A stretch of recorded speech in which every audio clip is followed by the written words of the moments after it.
हिमाचल प्रदेश में 4 लोकसभा चुनावों को लेकर कांग्रेस भाजपा आमने सामने हैं और नेताओं के वार पलटवार देखने को मिल रहे हैं। दोनों सियासी दल अपने अपने उम्मीदवारों की जीत का दावा कर रहे हैं। चूरा विधानसभा से कांग्रेस के प्रत्याशी और युवा नेता यशवंत सिंह खन्ना ने जसोरगढ़ में पत्रकार वार्ता के दौरान भाजपा पर जमकर जुबानी हमला बोला। उन्होंने कहा कि भाजपा 10 सालों से केंद्र में झूठ बोलकर लोगों को गुमराह कर रही है, लेकिन अब ये गुमराही लोग खूब समझने लगे हैं और झूठ के झांसे में नहीं आने वाले हैं।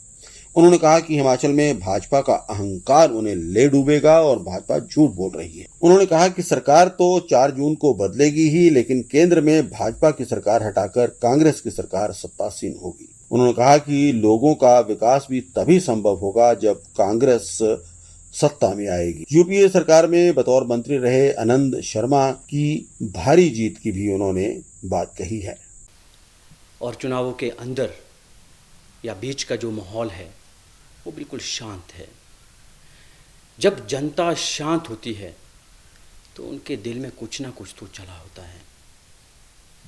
और बड़ी बात यह है कि केंद्र सरकार की गलत नीतियों को लोग भांप भी चुके हैं, क्योंकि कब तक कोई कितना सहेगा।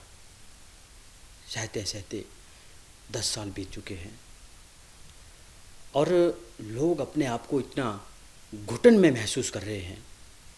मैं तो कहता हूँ कि हिमाचल प्रदेश की जनता भी बड़ी बेसब्री से इंतज़ार कर रही है कि कब 1 जून आए और अपने दिल की मड़ास निकाले। स्पष्ट है, हिमाचल प्रदेश में वैसे भी यहाँ का वोटर बहुत बुद्धिजीवी है, हर चीज़ जानता है, समझता है। 2 बार धोखा खाया है फिर भी जनता ने, परंतु तीसरी बार ये धोखा नहीं खाने वाले। और वैसे भी हमारे कांगड़ा चंबा की अगर हम बात करें तो जो प्रत्याशी यहाँ पर काफ़ी सर्वे होने के बाद में हाई कमान ने हमें दिया है, श्री आनंद शर्मा जी के रूप में, एक बहुत ही अनुभवी, बहुत ही इंटेलेक्चुअल, एक परफेक्ट पॉलिटिशियन मैं इनको कहूँगा। बड़े सर्वे के बाद ये हमारे कांगड़ा चंबा लोकसभा सीट के लिए मिला है, जो पहले ही यूपीए की केंद्र सरकार में मंत्री बन चुके हैं और बड़े बड़े मंत्रालय इन्होंने संभाले हैं। वाणिज्य का मंत्रालय, टेक्सटाइल, कपड़ा और विदेश मंत्रालय। मैं तो यूँ कहूँगा कि एक अंतर्राष्ट्रीय स्तर के नेता का हमारे कांगड़ा चंबा लोकसभा सीट के लिए प्रत्याशी घोषित होना कांगड़ा चंबा वासियों के लिए एक खुशी का पल है। ये स्पष्ट है कि भारतीय जनता पार्टी से जुड़े लोग भी इस बात को मानते हैं कि केंद्र की कुनीतियों से हर कोई तंग आ चुका है और माहौल स्पष्ट है। हिमाचल प्रदेश में 4 लोकसभा सीटों पे कांग्रेस पार्टी के प्रत्याशी काबिज होने वाले हैं। और असल में कहा जाए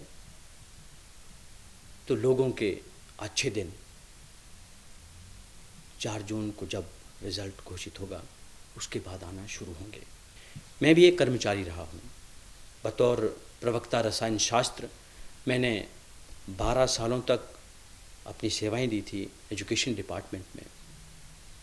उस वक्त मैं एनपीएससीए का अध्यक्ष हुआ करता था। पुरानी पेंशन की डिमांड पूरे भारतवर्ष में थी और हिमाचल में भी अपने ब्लॉक की अगुवाई बतौर अध्यक्ष मैंने करी। जगह जगह हम धरने देते, जयराम जी से गुहार लगाते कि कर्मचारियों के हित की बात करें, उनकी सामाजिक सुरक्षा सुनिश्चित करें, उनकी बुढ़ापे की लाठी, उनका सहारा, उनकी पुरानी पेंशन बहाल करें।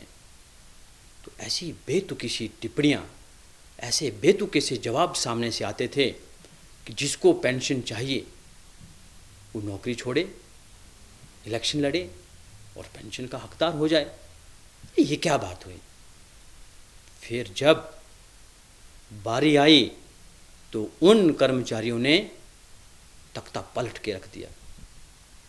सत्ता को यहाँ से वहाँ करने का मादा कर्मचारी रखते हैं, और उन्होंने किया। मैंने इनकी चैलेंज को स्वीकार भी किया था, मैंने नौकरी भी छोड़ी और मैंने इलेक्शन भी लड़ा, परंतु नीति को कुछ और मंजूर था।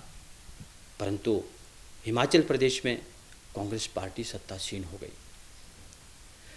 तो ये जो अहंकार इनमें भरा हुआ था और कर्मचारियों की वेदना को इन्होंने नहीं समझा, बल्कि उनका मजाक उड़ाया, तो उसका बतौर कर्मचारी जो शक्ति है उसको दिखाया भी और मज़ा भी चखाया।